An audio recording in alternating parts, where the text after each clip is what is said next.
समय पहले किसी जंगल में एक बूढ़ा जादूगर रहता था। उस जादूगर के पास सफेद और काले रंग के दो जादुई चांद घर थे। जादूगर दोनों जादुई चांद घर का इस्तेमाल करके हमेशा गरीब लोगों की मदद किया करता था। फिर कुछ दिनों बाद अचानक जादूगर बहुत बुरी तरह बीमार पड़ जाता है। लगता है अब मैं जिंदा नहीं बचूंगा, मेरे मरने का समय आ गया है। देखो, मेरे मरने के बाद तुम दोनों इसी तरह गरीब और लाचार लोगों की मदद करते रहना। इतना कहकर जादूगर दम तोड़ देता है। जादूगर के मरने के बाद सफेद चांद को बहुत दुख होता है, लेकिन काला चांद खुशी से नाचने लगता है। देखो, हमारे मालिक का हुक्म याद रखना, हमें हमेशा गरीब लोगों की सहायता करनी है। ये बुढ़ा मर गया, इस बात की मुझे बहुत खुशी है। आज से मैं दूसरों को परेशान करूंगा, इसमें मुझे बहुत मजा आएगा। फिर अगले दिन दो गरीब औरतें उन दोनों से मदद मांगने आती है। कल रात तेज बारिश की वजह से मेरा घर टूट गया है, मुझ पर दया करके कुछ पैसे दे दो। हाँ, मुझे भी पैसे दे दो ताकि मैं अपना टूटा हुआ घर ठीक कर सकूं। देखो बहनों, मैं तो सिर्फ अनाज प्रकट करने की शक्ति रखता हूँ, लेकिन ये काला चांद घर जितने चाहे उतने पैसे प्रकट कर सकता है। हाँ, इसने बिल्कुल सही कहा। मैं ढेर सारे पैसे प्रकट कर सकता हूँ, लेकिन मेरी एक शर्त है, तुम दोनों को आपस में लड़ाई करनी होगी। जो औरत जीतेगी मैं उसे माला माल कर दूंगा। दोनों औरतों के सामने कोई रास्ता नहीं था, इसलिए वह दोनों काले चांद को खुश करने के लिए आपस में लड़ाई करने लगती है। मेरे बाल, वही माँ मर गई रे, मेरी टांग टूट गई, मुझे बहुत दर्द हो रहा है। दोनों औरतों को लड़ते देख काला चांद घर बहुत खुश होता है। देखो, ये सब गलत बात है, तुम इन मासूम औरतों की मजबूरी का फायदा उठा रहे हो।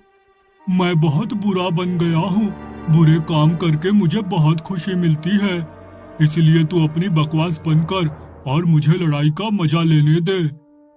देखते ही देखते दोनों औरतें बुरी तरह घायल होकर जमीन पर गिर पड़ती है। अरे, तुम दोनों तो घायल होकर गिर पड़ी, मुझे बिल्कुल मजा नहीं आया, इसलिए मैं तुम दोनों को पैसे नहीं दूंगा। चलो भागो यहाँ से।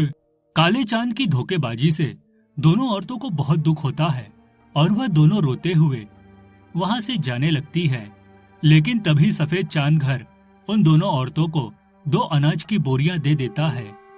फिर वह दोनों औरतें सफेद चांद घर का शुक्रिया अदा कर वहाँ से चली जाती है। इस तरह कुछ दिन बीत जाते हैं। फिर एक दिन एक बूढ़ा आदमी अपनी जवान लड़की को लेकर वहाँ आता है। सुनो, एक दुर्घटना में मेरी बेटी का पैर बुरी तरह घायल हो गया है, मैं इसका ऑपरेशन करवाकर इसे ठीक करना चाहता हूँ, वरना इसकी शादी टूट जाएगी। दया करके मुझे पैसे दे दो।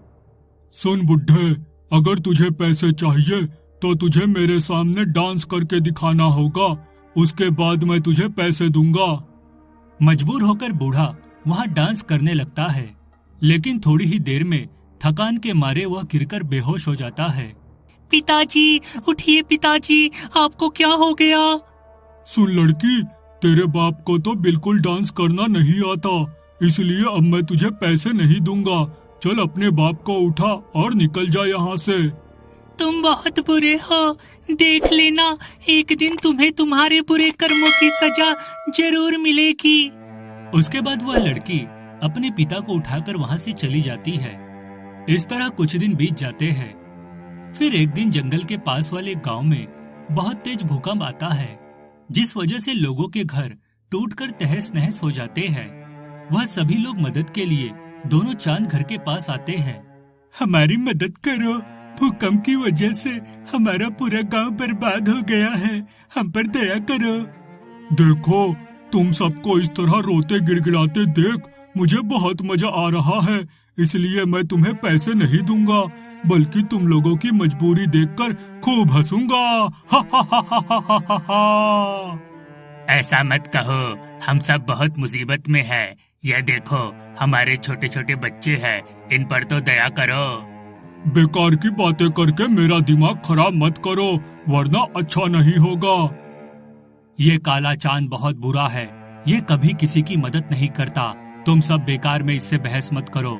देखो, मैं तुम्हें पैसे तो नहीं दे सकता, लेकिन हाँ, ढेर सारा अनाज दे सकता हूँ, जिसकी मदद से तुम सबकी भूख शांत हो जाएगी।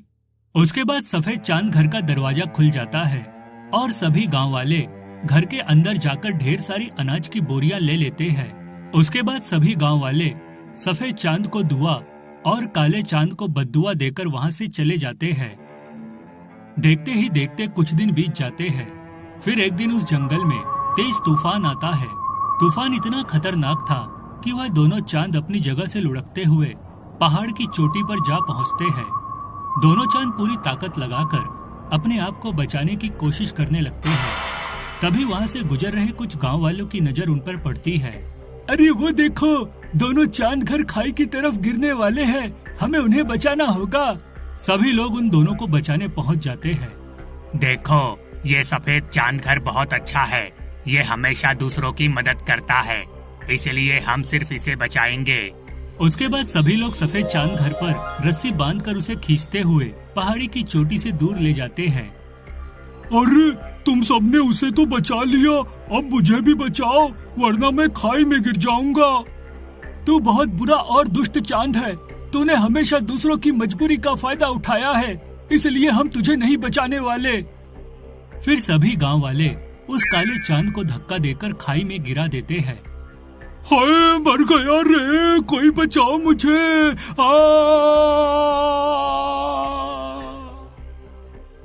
खाई में गिरते ही उस काले चांद के टुकड़े टुकड़े हो जाते हैं। इस तरह उस दुष्ट चांद घर का अंत हो जाता है।